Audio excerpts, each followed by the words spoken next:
विधानसभा चुनाव 2025 का परिणाम उस राजनीतिक परिदृश्य को पलटते हुए सामने आया जिसकी तमाम राजनीतिक विश्लेषकों ने कल्पना भी नहीं की थी। चुनाव प्रचार के दौरान कई बार ये आकलन भी सामने आया था कि सत्ता विरोधी लहर मुख्यमंत्री नीतीश कुमार के लिए मुश्किलें बढ़ा सकती है, लेकिन नतीजों ने इस पूरे नैरेटिव को उलट दिया। सत्ता विरोधी माहौल की चर्चा के बावजूद एनडीए ने ऐतिहासिक जीत दर्ज करते हुए 243 सदस्यीय विधानसभा में 202 सीटों पर कब्जा कर लिया। ये जीत न केवल राजनीतिक समीकरणों की नई व्याख्या करती है, बल्कि बिहार की सामाजिक आर्थिक सोच में एक बड़े बदलाव की ओर भी संकेत देती है। 14 नवंबर की रात पटना में जब प्रदेश भाजपा कार्यालय में आतिशबाजियां हो रही थी, ढोल नगाड़ों की आवाजें पूरे इलाके में गूंज रही थी, समर्थक मोदी नीतीश के नाम के नारे लगा रहे थे और पार्टी के वरिष्ठ नेताओं के चेहरे पर यह साफ दिख रहा था कि जीत का ये पैमाना उनके भी अनुमान से कहीं बड़ा है। जीत के जश्न के दौरान भाजपा और जदयू दोनों ही दलों के लिए एक समान खुशी का माहौल था, क्योंकि सीटों का बंटवारा भले बराबर था,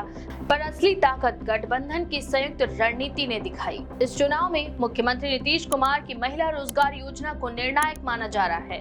चुनाव से 2 महीने पहले शुरू की गई इस योजना के तहत लगभग 1.25 करोड़ महिलाओं के खातों में सीधे 10,000 रुपए भेजे गए थे।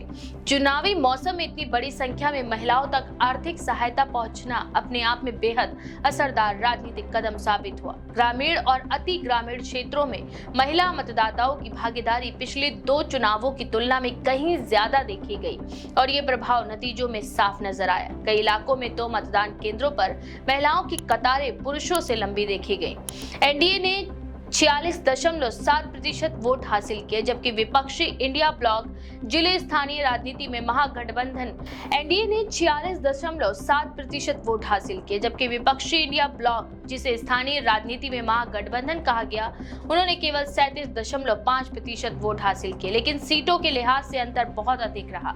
एनडीए के खाते में 202 सीटें गई, जबकि महागठबंधन महज 35 सीटों पर सिमट गया। इस तरह का अंतर राजनीतिक विश्लेषकों को भी चौंका रहा है, क्योंकि वोट प्रतिशत के अंतर की तुलना में सीटों का अंतर कहीं ज्यादा है। दिलचस्प बात यह है कि वोट शेयर के लिहाज से राजद सभी दलों से आगे रहा। लालू प्रसाद यादव की पार्टी ने करीब 23% वोट हासिल किए, लेकिन सीटें केवल 25 मिली। ये नतीजा इस बात का संकेत है कि वोट का फैसला कई क्षेत्रों में हुआ, लेकिन वह सीटों में तब्दील नहीं हो पाया। वहीं भाजपा ने 20.6% वोट शेयर के साथ 89 सीटें हासिल करते हुए विधानसभा में सबसे बड़ी पार्टी के रूप में उभरने का दावा मजबूत कर लिया। जदयू ने 20.3% वोट के साथ 85 सीटें जीती। दोनों दलों ने 101 सीटों पर चुनाव लड़ा था, जिससे ये स्पष्ट होता है कि दोनों की जीत पर लगभग समान रही, लेकिन भाजपा कुछ सीटों पर अतिरिक्त बढ़त बनाकर सबसे बड़ा दल बन गई।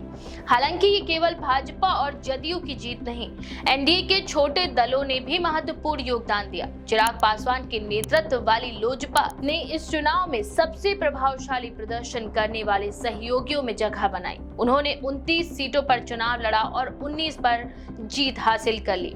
इन 19 में से 17 सीटें वे थी जिन्हें 2020 में महागठबंधन ने जीता था। इसीलिए ये प्रदर्शन सत्ता की दिशा बदलने में निर्णायक साबित हुआ।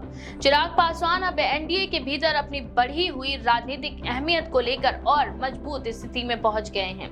इसी तरह उपेंद्र कुशवाहा के नेतृत्व वाली रालोसपा ने 4 सीटें और जीतन राम मांझी के नेतृत्व वाली हिंदुस्तानी आवाम मोर्चा यानी सेक्युलर ने 5 सीटें जीती थीं। ये सीटें भले ही सीमित लगे, लेकिन कई क्षेत्रों में इन छोटे दलों का वोट ट्रांसफर एनडीए की बड़ी जीत का कारण बना। कांग्रेस की स्थिति सबसे खराब रही। पार्टी ने 8.9% वोट शेयर भी सिर्फ 6 सीटें जीती थी, जो 2010 के बाद उनका सबसे खराब प्रदर्शन है। कांग्रेस नेताओं ने नतीजों के बाद एसआईआर और वोट चोरी जैसे आरोप लगाए, लेकिन राजनीतिक जानकारों का कहना है कि कांग्रेस की आंतरिक कमजोरियों, देरी से शुरू हुए प्रचार और लोकल लेवल पर कमजोर नेटवर्क्स ने पार्टी को काफी नुकसान पहुंचाया। एआईएमआईएम ने 2% वोट शेयर पाने के बावजूद 5 सीटें जीती। ये सीटें मुख्यतः सीमांचल क्षेत्र में मिली, जहां मुस्लिम आबादी अधिक है।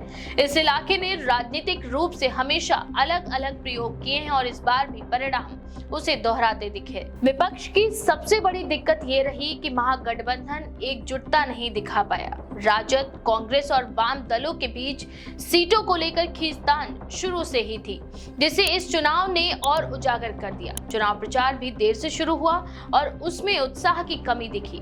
दूसरी ओर एनडीए की मशीनरी जमीनी स्तर पर काफी सक्रिय थी। महिलाओं, युवा मतदाताओं और लाभार्थी वोटरों के लिए लगातार अभियान चलाए गए। महागठबंधन की हार ने उनके भविष्य को लेकर गहरी चिंताएं पैदा की है। विपक्ष का खिसका हुआ जनाधार उन्हें आने वाले दिनों में संगठनात्मक बदलाव के लिए मजबूर करेगा।